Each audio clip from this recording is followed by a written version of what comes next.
Thank you, Venkatesh. Good morning, everybody. Hope it's been a good conference for all of you all, and all of us are heading back today, so have a safe journey back home.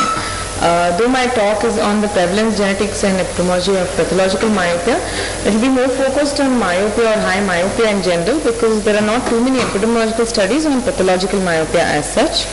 I'll be touching on just few important points in the genetics, because it's a huge area with over 70 genes responsible for myopia. So just a few important genes I'll be covering. I have no financial disclosures. So why is myopia important in the scheme of things? It's a significant global public health concern, and there is a rapid increase in the prevalence over the last few decades. There are close to 1.6 billion people worldwide who are affected by myopia, and it's expected to reach 2.5 billion by the year 2020. It also accounts for about 33% of the visual impairments. And in East Asian population itself, myopia is more common than any other eye disease such as glaucoma, cataract or diabetic retinopathy. Hence, it's a very important problem for us ophthalmologists and the patients at large, because the extent of myopia can vary. So a patient with a mild or a low myopia can probably manage, but those with very high myopia will have a significant visual deficit and also be susceptible to several complications such as pathological myopia. So according to the magnitude of myopia, we can classify it into low, moderate, high and very high.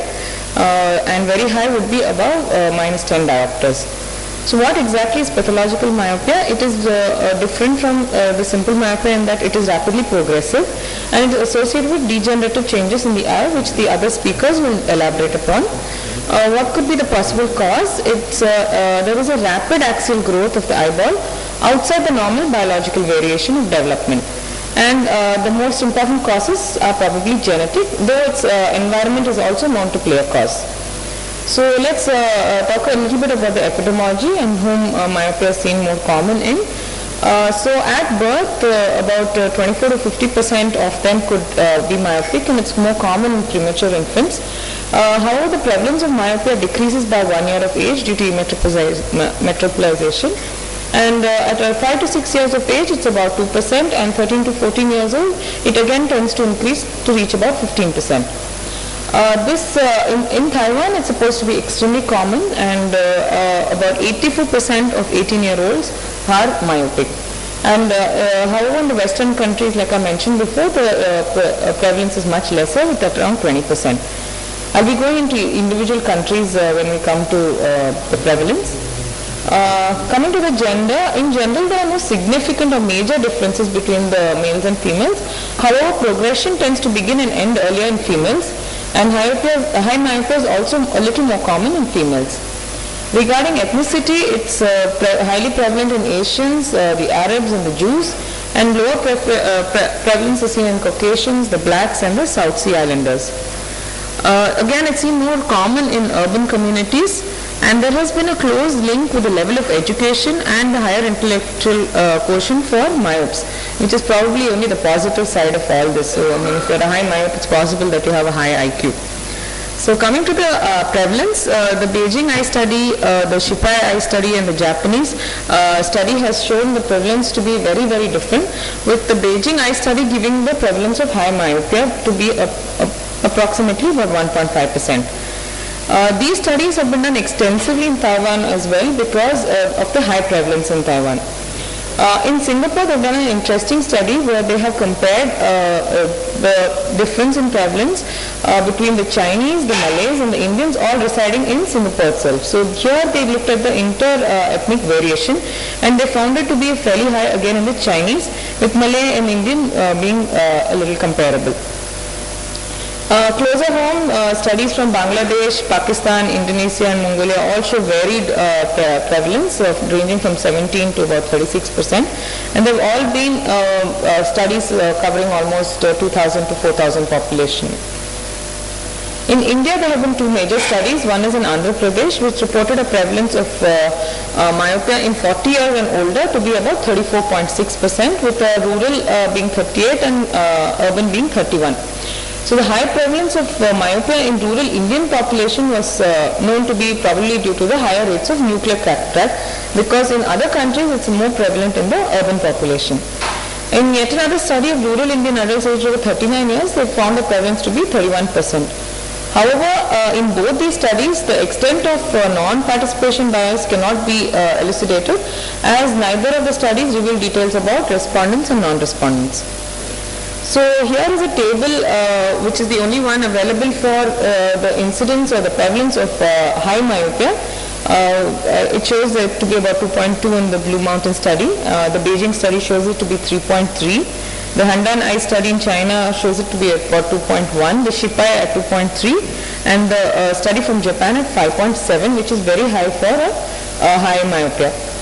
So coming to the genetics, like I mentioned before, there are about 70 genetic loci to which primary myopias have been mapped.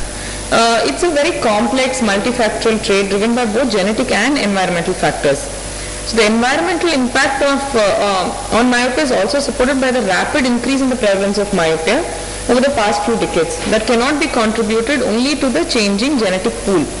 So besides genetics, you also need to keep the environmental factors in check when we're looking at the increasing prevalence of myopia. So it is thought to affect 1 in every 3 people. Therefore, identifying the gene may help to develop successful gene therapies that may help remedy the eye condition in future. So, what does the different genes, why are they important? So, let us look at a couple of genes here. One is the collagen alpha 1 chain of type 1 or the COL1A1 gene.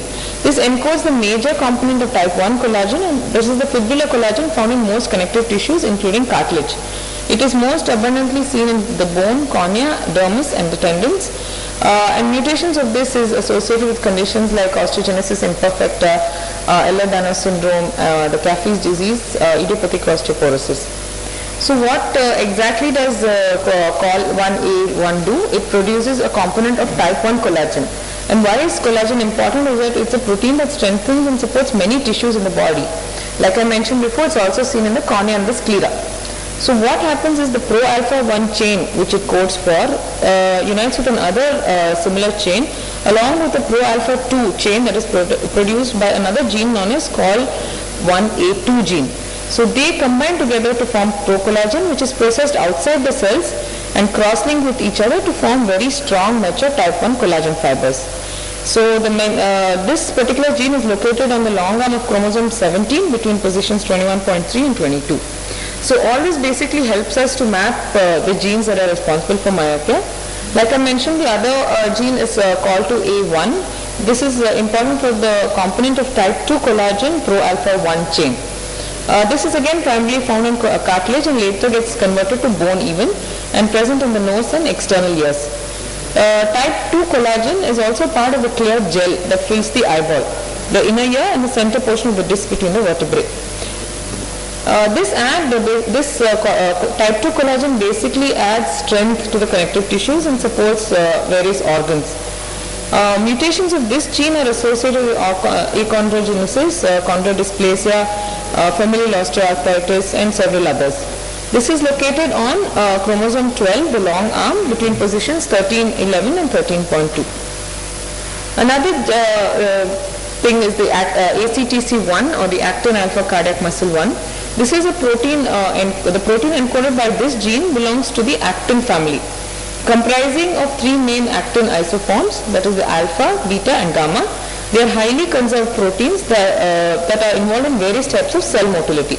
Polymerization of the globin actin leads to the structural filament in the form of 2 double-stranded helix. It's found in major muscles and a major constituent of the contractile apparatus. So mutations of this gene basically affects the structure and function of cardiac myofibrils and the sarcomeres. This is located on the 15th chromosome. Why are all these important is that they are multifactorial. The genetic is not dependent on only one gene in myopia. So all of them play a role in myopia, and the particular locus that one study has found is that since myopia is highly heritable, identification of susceptible genes have been challenging. So this study looked at a locus which is near 2 genes that are expressed in the retina. This is the GJD2 and the ACTC1. This locus appears to harbor regulatory elements which may influence the transcription of these genes. This data suggests that common variants of the 15q14 influence susceptibility for refractive errors in the general population. So this was an important study that was done in about 2010. The last gene that I'm talking about is the PAX6 or the paired box gene 6. This is a homobox gene involved in ocular genesis, ocular growth and form deprivation myopia. So it's extremely important gene here. It's expressed in the developing nervous system and in the developing eyes as well. The significantly higher frequency of this CC genotype has been found in extremely myopic patients. This finding indicates that the CC genotype could act as a genetic marker and could help in identifying patients predisposed. Varied expression of this genotype may also contribute to the genetic predisposition to high myopia in Chinese. So the mutations have been seen in ocular abnormalities, corneal dystrophies, congenital cataracts and foveal hypoplasia and seen on chromosome 11. So to conclude, the variations in DNA amounting to misspellings in the genetic code, these alter the activity of genes that control the growth of the eyeball. And it also helps determine how a healthy eye becomes myopic and points the way to preventive gene therapy in children. Thank you.